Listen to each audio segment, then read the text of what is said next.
नमस्कार, ये है मानव धर्म और आप सुन रहे हैं श्री हंस ऑडियो पुस्तक माला। पुस्तक का नाम संसार क्या, अंधों का हाथी। लेखक परम संत सद्गुरुदेव श्री हंस जी महाराज। इस पुस्तक में संसार के महत्व को विभिन्न संप्रदायों के परिप्रेक्ष्य में जानने और समझने का प्रयास किया गया है और जीवन के मूल मर्म को बताया गया है। मानव की लड़ाई। प्रेमी सज्जनों, मैं आपको संसार के सभी महापुरुषों की ही बात बताऊंगा। अपनी समझ के अनुसार तो एक ही बात कहनी है, यदि आपकी भलाई की होवे तो करना और बुराई मालूम दे तो नहीं करना। मैं मानव हूं और मानव की सच्ची भलाई चाहता हूं। आपकी भलाई में ही मेरी भलाई है, आपकी बुराई में मुझे लाभ नहीं। किसी ने कहा है, भलाई कर चलो जग में तुम्हारा भी भला होगा। जो अपने पड़ोसी को सुखी करना चाहता है, उसको संसार में सुख शांति मिलती है। अन्यथा दूसरों को दुख देने से दुख ही उठाना पड़ता है। जो मनुष्य शरीर आज हम तुमको मिला हुआ है और जिसे सबसे उत्तम अशरफ उल मखलूकात बताया है, यह जीव के कर्मों से नहीं मिला है। यूं तो भगवान को सभी जीव समान रूप से प्यारे हैं, क्योंकि मच्छर को भी उसी ने बनाया तो ब्रह्मा को भी उसी महान शक्ति ने बनाया है। परंतु आज जिन जीवों को मनुष्य शरीर मिला हुआ है, उन पर भगवान की विशेष कृपा है। बड़े भाग मानुष तन पावा, सुर दुर्लभ सब ग्रंथ ही गावा। साधन धाम मोक्ष कर द्वारा, पाई न जेहि परलोक संवारा। आज का मानव यदि ऐसा समझता कि मनुष्य शरीर देव दुर्लभ है, अर्थात देवताओं को भी मिलना कठिन है, तो देवताओं की सेवा पूजा में इसे क्यों गवाता।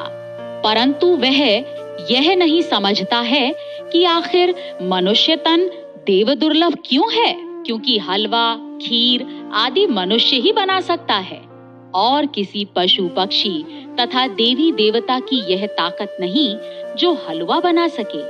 हाँ, यदि बना हुआ मिल जाएगा तो खा लेंगे। मनुष्य शरीर कर्म तथा भोग योनि दोनों ही है, बाकी सब केवल भोग योनियां हैं।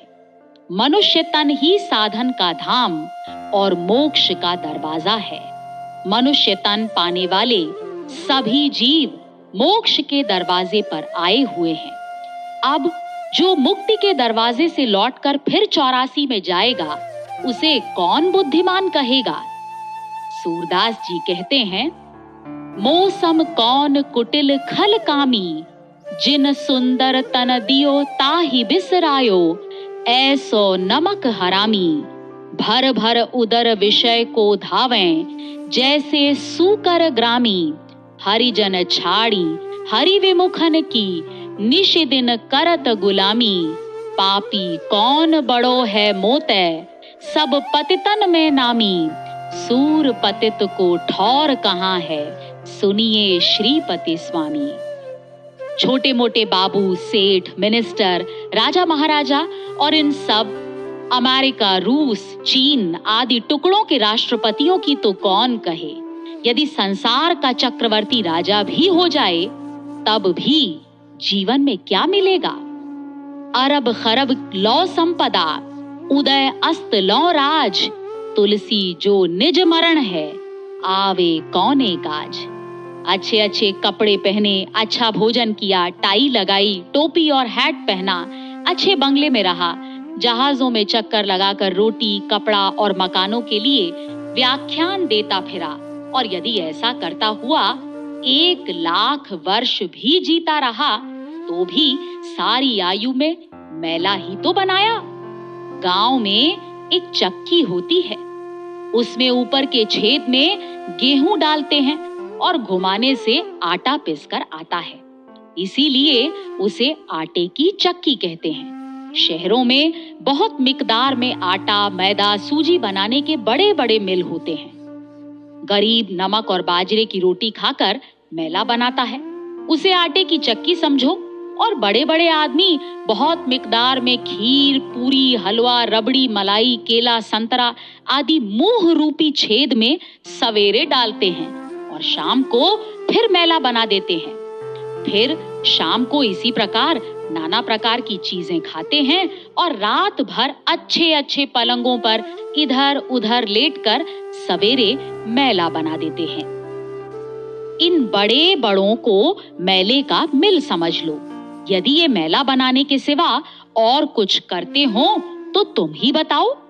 हम लोग रेशमी कपड़े पहनते हैं। रेशम एक कीड़ा बनाता है, इसीलिए उसे रेशम का कीड़ा कहते हैं। पहनने वाले को कोई भी रेशम का कीड़ा नहीं कहता।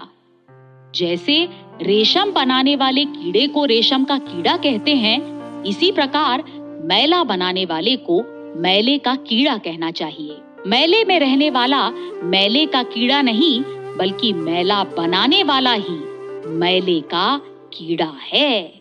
सुंदर देव दुर्लभ मनुष्य तन को पाकर भी जिसने अपने मालिक की याद नहीं की, तो सूरदास के मतानुसार वह पक्का नमक हरामी है और उसकी गति सुअर से ज्यादा नहीं है।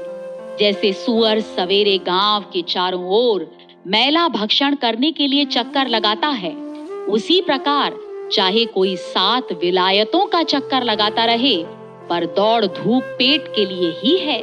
इसीलिए सुअर से भी गया गुजरा है। जिन भोगों के पीछे आज मानव लगा हुआ है, इन भोगों से किसी ने भी आज तक सुख शांति नहीं पाई। ईश्वर के नाम पर लोग जो कुछ करते हुए दिखाई दे रहे हैं, यह केवल मानव के सच्चे धर्म को न जानकर अंधेरे में एक दूसरे से टकरा रहे हैं। जब हम सभी मनुष्य हैं, तो सभी मनुष्यों का एक ही धर्म होना चाहिए, परंतु संतों की पहचान न होने के कारण ही आज संसार में अंधकार छाया हुआ है। एक दृष्टांत आता है। कुछ अंधे गंगा को जाने वाले रास्ते पर खड़े थे। उधर से एक हाथी वाला आ निकला। उसने आवाज लगाई, बचो, हाथी आ रहा है।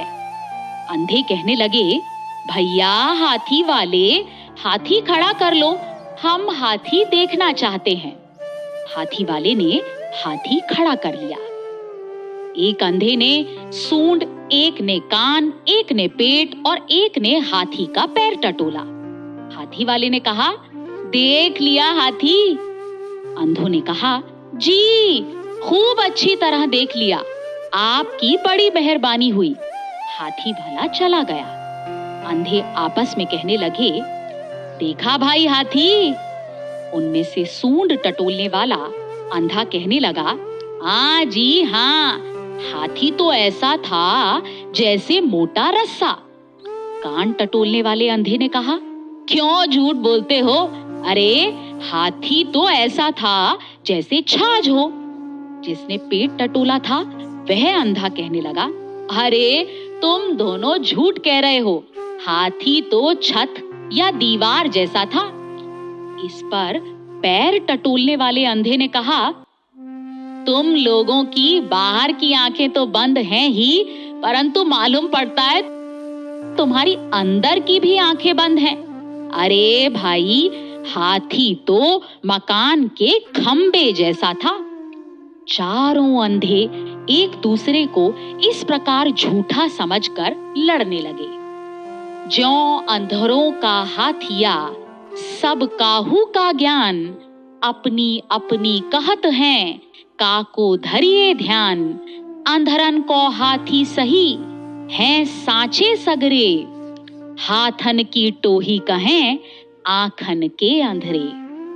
आज संसार में ठीक अंधों की नाई धर्म, संप्रदाय और ईश्वर के नाम पर एक विचार न होने के कारण महाभयंकर लड़ाई हो रही है, जिससे कि कई मुल्क बर्बाद हो गए और हो रहे हैं। एक दूसरे के झूठ को निकालने के लिए एटम, हाइड्रोजन और अणु बम्बों को लेकर दौड़ हो रही है।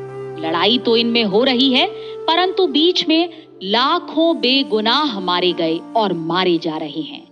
धर्म ग्रंथों के अनुसार कोई भी नहीं चल रहा है। पादरी साहब कहते हैं, भाई आदमी को आदमी समझो। ईसा मसीह की आज्ञा है कि सबसे प्रेम करो, लड़ो मत, पड़ोसी को सुखी बनाओ, सब प्रभु के बंदे हैं। बाइबल को मानो और ईसा मसीह पर ईमान लाओ। ईसा मसीह ही खुदा का बेटा था और ईसाई होकर मरोगे तो पहले बहिश्त तुम्हें मिलेगी। पहनने के लिए अच्छे अच्छे कोट, पतलून, खाने के लिए अंडे, मांस, बिस्कुट, केक मिलेंगे और पीने को शराब होगी। मीलों लंबा चौड़ा बंगला मिलेगा, कोचें पड़ी होंगी, खसखस की टट्टियां और सर्दी के लिए हीटर लगे होंगे। क्लब में खूबसूरत स्त्रियों के साथ नाच रंग होंगे, खाने को इच्छित भोजन मिलेंगे और सैर करने को मोटर हवाई जहाज होंगे। इन सब सुखों को भोगने के बाद तुम्हारी निजात हो जाएगी। ईसाई बनने के बाद तुम्हें कुछ करना धरना नहीं पड़ेगा।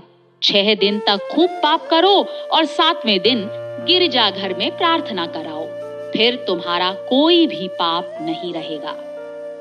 महाशय जी बोले, वाह पादरी साहब, क्या कहने, बस ईसा मसीह पर ईमान लाओ और पाप सफा चट। बुद्धि से विचार तो करो, यदि हफ्ते के बीच में ही मौत आ जाए तो 4-6 दिन के पाप का तो संग ले जाना पड़ेगा ही और उसका दंड भी भोगना पड़ेगा। धोखे में न रहना, कानूनन मारने वाले को ही पकड़ा जाता है। बंदूक एक कोने में खड़ी कर दी जाती है। शरीर रूपी बंदूक तो यहीं रह जाएगी और दंड जीव को भोगना पड़ेगा। पुजारी जी बोले, आप सब लोग तो भगवान को निराकार मानते हैं, इसीलिए पाप करने में भी भय नहीं लगता। हमारी तरह भगवान को साकार मानते तो पाप करने से भी कुछ डरते। क्या कभी ठंडे दिल से यह भी सोचा है कि जब भगवान निराकार है तो तुमने यह कैसे जाना कि भगवान निराकार है, जबकि परमात्मा मन बुद्धि से परे है? कूप मंडूप की तरह आप ही फैसला कर लिया। जैसे कि एक कुत्ते को भौंकते हुए देखकर मोहल्ले के सारे कुत्ते भौंकने लगते हैं, ऐसे ही एक ने कहा कि भगवान निराकार है तो दूसरे ने भी बिना देखे सुनी सुनाई बात चिल्लाने लगा और कहा, हाँ जी भगवान निराकार है। संत तुलसीदास जी कहते हैं, निर्गुण रूप सुलभ अति सगुन जान नहीं कोय, सुगम अगम नाना चरित सुनि मुनि मन भ्रम होय।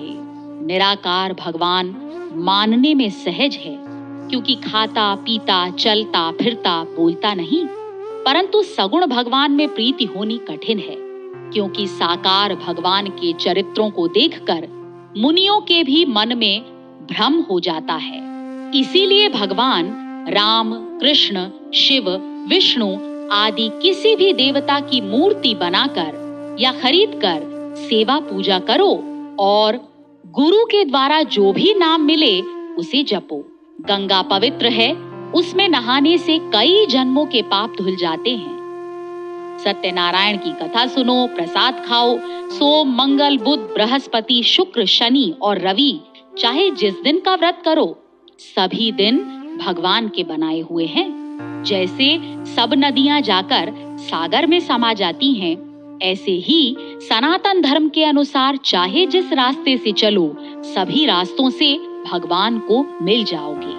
महाशय जी बोले, पुजारी जी तुम्हारा बनाया हुआ भगवान ही कब खाता पीता और पहनता है? तुम भी पेट के खातिर संसार को धोखा देते हो। मुझे तो तुम्हारी बातों में कपट और 400 BC की बू आती है। पाहन धर धंधा रचा, पाहन का जगदीश, मोल लिया बोले नहीं, खोटा 20 पाहन ही का देहरा, पाहन ही का देव, पूजन वाला आंधरा, क्यों कर माने सेव। लकड़ी, मिट्टी, पत्थर, कागज, सोना, पीतल आदि की मूर्तियां बनाते हो, ये सब चीजें पृथ्वी से निकलती हैं। पृथ्वी तत्व पर जल तत्व को चढ़ाने से क्या भगवान की पूजा हो जाती है? जिन पहाड़ों पर आप ही थूकता और लघुशंका करता है, स्वयं पत्थरों पर पांव रखकर जो मूर्ति घड़ता है, फिर आप ही प्राण प्रतिष्ठा करता है। हृदय की आंख इतनी फूट गई कि जब मूर्ति में प्राण ही नहीं तो पूजा किसकी करता है। कैसा पागलपन है जो जड़ चेतन में भेद नहीं समझता। जिनको तुम भगवान करके मानते हो, उन्होंने तो गीता में कहा है कि तुम मुझे इन आंखों से नहीं देख सकते। पुजारी जी, या तो तुम झूठे और अंधे हो या तुम्हारा गीता वाला भगवान झूठा है, जबकि तुम इन आंखों से दर्शन करा रहे हो। तुम ही व्यापक हो मूरत में, तुम ही व्यापक हो फूलों में, भला भगवान को भगवान पर कैसे चढ़ाऊं मैं। पुजारी जी भी कहने लगे, वाह महाशय जी, आप ज्ञानी तो पूरे मालूम होते हैं, परंतु दूसरों को उपदेश करना जितना आसान है उतना स्वयं करना बहुत कठिन है। तुमको मूर्ति या फूलों में तो भगवान नजर आता है, पर बैल की पूंछ मरोड़ मरोड़ कर तोड़ डालते हो तब नजर नहीं आता कि बैल में भगवान है। तुम ही व्यापक हो रोटी में, तुम ही व्यापक हो दांतों में, भला भगवान को भगवान से कैसे चबाऊं मैं। तुम ही व्यापक हो अग्नि में, तुम ही व्यापक हो सामग्री में, भला भगवान को भगवान में कैसे जलाऊं मैं। क्या रोटी और दांतों में भगवान को व्यापक नहीं मानते हो? जब रोटी को दांतों से चबाते हो तो क्या सर्वव्यापक के ज्ञान को अलमारी में उठाकर रख देते हो?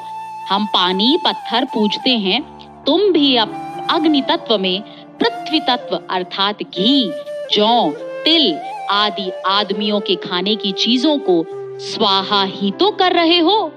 हमसे आगे का ज्ञान तो तुम्हें भी नहीं है। इस पर मौलवी साहब बोले, भले आदमियों, तुम तीनों क्यों लड़ रहे हो? मंदिर, गिरजाघर, जनेऊ, तिलक, चोटी और घी जलाना छोड़ दो। बैठकर पूजा मत करो, उठक बैठक करके खुदा को खुश करो। कसरत भी हो जाएगी, भूख खूब लगेगी और खुदा की इबादत भी हो जाएगी। मुसलमान बनने से तुम्हारा जन्म मरण भी नहीं होगा। हिंदू ही जन्मते मरते हैं, हम तो अमर हैं। हमारे यहाँ कुछ पाबंदी नहीं है, चाहे जो कुछ खाओ पियो, बस 5 वक्त की नमाज अदा करनी है। मन चाहे जहां दौड़ता रहे, रोजा रखो, खैरात करो, मक्का में जाकर हाजी बन जाओ, कुरान शरीफ हिफ्ज कर हाजी कहला लो। मोहम्मद साहब के बाद अब कोई पैगंबर दुनिया में नहीं होगा, इसीलिए इस्लाम पर ईमान लाओ, तुम्हारा दीन व दुनिया सुधर जाएगी। सब खुदा के बंदे हैं, किसी को मत सताओ। महाशय जी बोले, क्या कहने हैं मौलवी साहब के? मुसलमान खुदा के बंदे हैं और हिंदू? मुर्गी और बकरे खुदा के बंदे ही नहीं हैं। कहा भी है, मंदिर को तोड़ मस्जिद को तोड़ तो कुछ नहीं मुजायका है, दिल मत किसी का तोड़, यह घर खास खुदा का है। मंदिर में तो बुत धरे, मस्जिद में सफम सफाई है, दिल दरगाह में देखो झलकत हरदम नूर इलाही है। सबसे प्राचीन वेद है, यह भगवान के मुखारविंद की वाणी है।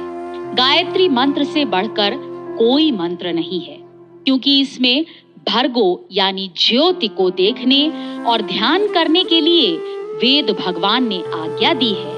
आहा, कितना प्यारा मंत्र है, जिसमें ज्योति का दर्शन करने के लिए कहा गया है।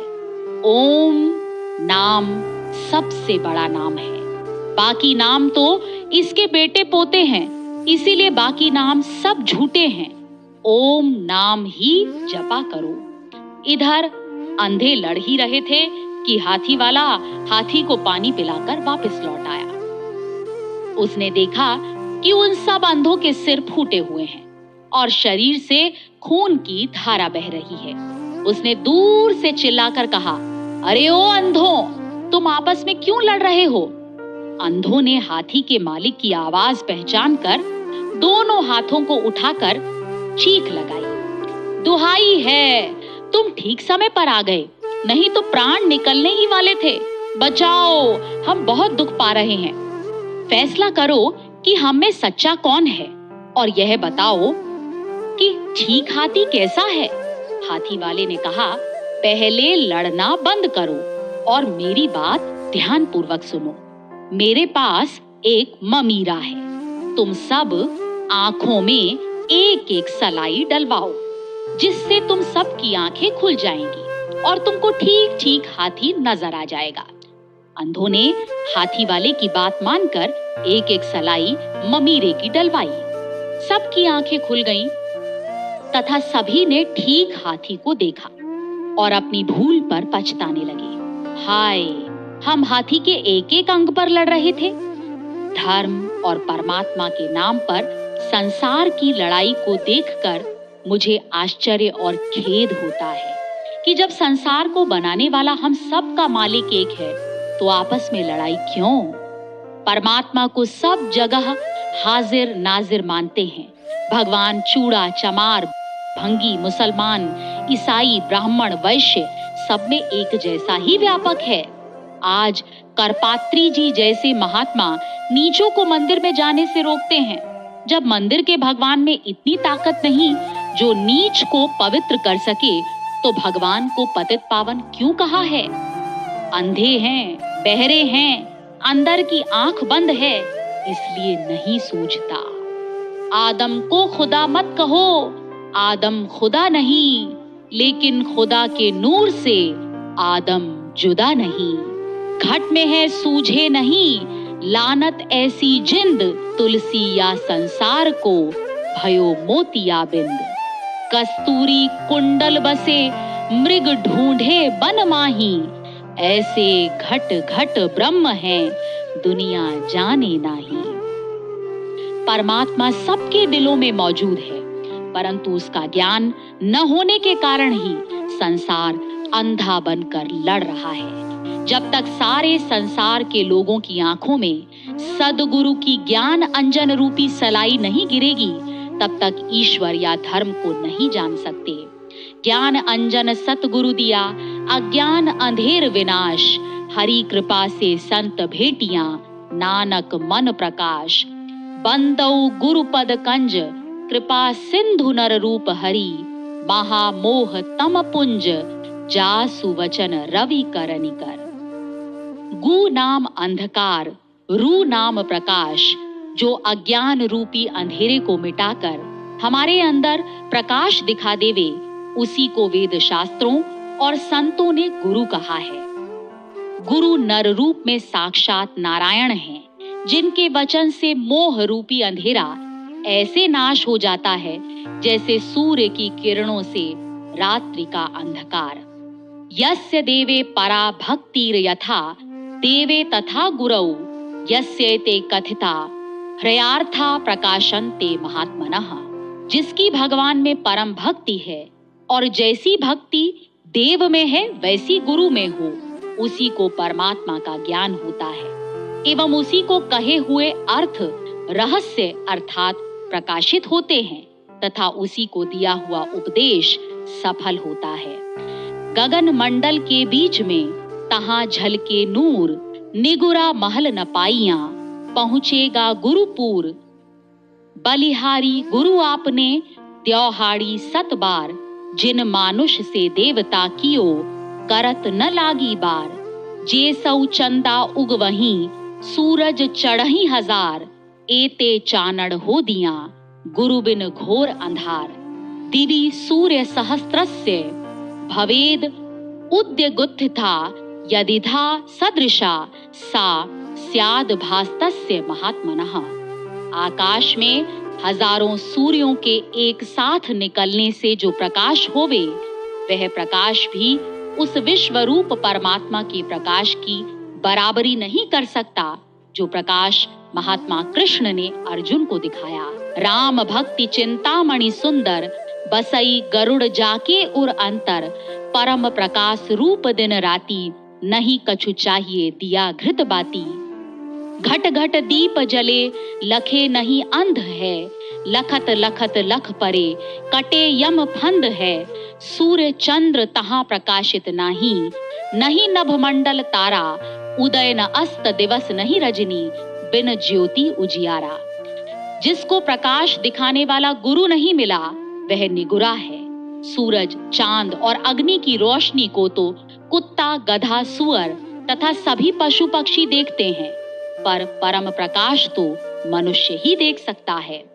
मनुष्य शरीर मिलने तथा गुरुमुख महामंडलेश्वर और जगत गुरु बनने पर भी जिन्होंने अंदर की उस रोशनी को नहीं देखा, तो क्या कुत्ता, गधा या सुअर बनकर देखेंगे? आज कोई कान फड़ाकर, जटा बढ़ाकर, नंगे होकर, मुख पर पट्टी बांधकर, हाथ में बांस का डंडा लेकर अर्थात ब्रह्मदंडी कहलाकर साइन बोर्डों पर ब्रह्मनिष्ठ या ब्रह्मक्षोत्रिय लिखकर, गंगा यमुना में नहाकर, माला फेरकर तथा अनेक मंत्रों तंत्रों को मुख से जपकर ही भक्ति समझते हैं। पर महात्मा जन तो कहते हैं कि तंत्र मंत्र सब झूठ है, मत भरमो संसार, सार शब्द जाने बिना कोई न उतरसी पार, शब्द बिना सुरती आंधरी, कहो कहाँ को जाए, द्वार न पावे शब्द का, फिर भटका खाए। ये तंत्र मंत्र, पूजा पाठ, यज्ञ हवन, तीर्थ व्रत आदि सब झूठे हैं, क्योंकि यह सब पांचों तत्वों के अंदर हैं। सारे शब्द को जाने बिना कोई पार नहीं उतर सकता। जब नाना प्रकार के मंत्रों को जपते हो, तब तुम्हारी सुरती तो भटकती ही रहती है, फिर यह भक्ति कहाँ हुई? माला तो कर में फिरे, जीभ फिरे मुख माही, मनुआ तो दसों दिसी फिरे, यह तो सुमिरन नाही। माला फेरत जुग गया, गया न मन का फेर, कर का मन कार डार दे, मन का फेर। मंसूर फकीर कहते हैं, अगर है शौक मिलने का तो हरदम लौ लगाता जा, न रख रोजा न मर भूखा, न मस्जिद न कर सिजदा, बजू का तोड़ दे कूजा, शराबे शौक पीता जा, पकड़ कर इश्क की झाड़ू, सफा कर दिल के हुजूरे को, दुई की धूल रख सर से, मुसल्ले पर उड़ाता जा, प्याला मैं खुदी का छोड़, प्याला बेखुदी का पी, नशे में सैर कर प्यारे, तू ही तू गीत गाता जा। यह धागा तोड़ दे तस्बीह, किताबें डाल पानी में, मशायक बन के क्या करना, मशीखत को जलाता जा। खुदा तुम दूर मत समझो, यही रास्ता है मस्तों का, खुदी को दूर कर दिल से, इसी के बीच आता जा। कहे मंसूर काजी से, निवाला कुफ्र का मत खा, अनहलक नाम बरहक है, यही कलमा सुनाता जा। तस्मात् सर्वेषु कालेषु मामानुस्मर युद्ध च, मध्यर्पित मनोबुद्धिर्म वैशस्य संशयम। भगवान अर्जुन से कहते हैं कि तू सब काल में मेरा स्मरण भी कर और युद्ध भी कर। गीता के मतानुसार अब यह कोई कह नहीं सकता कि मेरे से सुमिरन भजन नहीं हो सकता। उठत बैठत सोवत जागत, नाम कहू नानक सध गए तिनके काम। जब नींद और स्वप्न में भी भजन हो सकता है, तो जागने पर तो और भी आसान है। इसीलिए नींद और स्वप्न में सुमिरन होने वाले नाम को जानना चाहिए। महामंत्र जो इस जपत महेसु, काशी मुकुति हेतु उपदेसु, नौ निधि अमृत प्रभु का नाम, देहि में बाका विश्राम।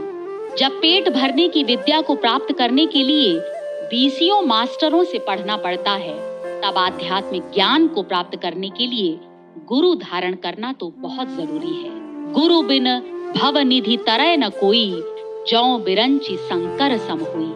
ब्रह्मा, विष्णु, महेश जैसे शक्तिशाली तो हो सकते हो, परंतु गुरु के बिना संसार के नाना प्रकार के दुखों और जन्म मरण के चक्र से छूट जाना यह नामुमकिन है। ते सिर कट तुम बरी समतूला, जे न नमत हरि गुरु पद मूला।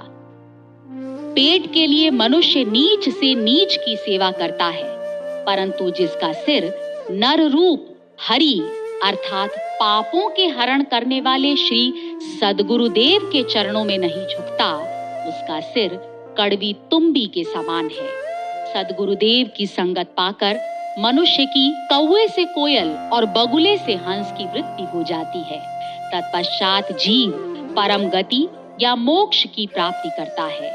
मुक्ति या निजात 4 प्रकार की होती है। 1. जीव को 84 की कष्टों से छुटकारा पाकर मनुष्य शरीर का मिलना सालोक्य मुक्ति है। दूसरी, संतों के समीप जाना, तन मन धन से सेवा करके उनकी आत्मा को प्रसन्न करना और फिर छल कपट को त्याग कर सच्चे नाम तथा परम प्रकाश को जानने की इच्छा करते हुए संतों से विनय भाव से पूछना सामीप्य मुक्ति कहलाती है। तीसरी, सद्गुरु के द्वारा परमात्मा के सत चित और आनंद स्वरूप को अपने घट में ही जानना सारूप्य मुक्ति कहलाती है। शरीर नाशवान और आत्म स्वरूप अविनाशी है। आदि सच जुगादि सच है भी सच, नानक होसी भी सच। अनादि न बदलने वाले अपने स्वरूप का ज्ञान ही सद्गुरु द्वारा ही होता है। चौथी, जब अंदर के नाम और परम प्रकाश में चित्त वृत्ति लग जाती है तो उसे सायुज्य मुक्ति कहते हैं। जहाँ सूर्य चंद्रमा और अग्नि की रोशनी नहीं है, उस धाम को प्राप्त करने पर पुनर्जन्म नहीं मिलता। मनुष्य शरीर केवल खाने और मैला बनाने के लिए नहीं मिला है, बल्कि अमृत पीने के लिए मिला है। संसार में यदि अमृत नाम की कोई चीज समझते हो तो आओ और उस अमृत को पियो, अमर बनो तथा अंधों की लड़ाई से बचो। अमृत कोई स्वर्ग की वस्तु नहीं है, अपितु अंतर जगत की वस्तु है। योगी लोगों ने योग बल से यह जाना कि अंतर जगत में एक व्यक्ति अमृत का पान कर सकता है।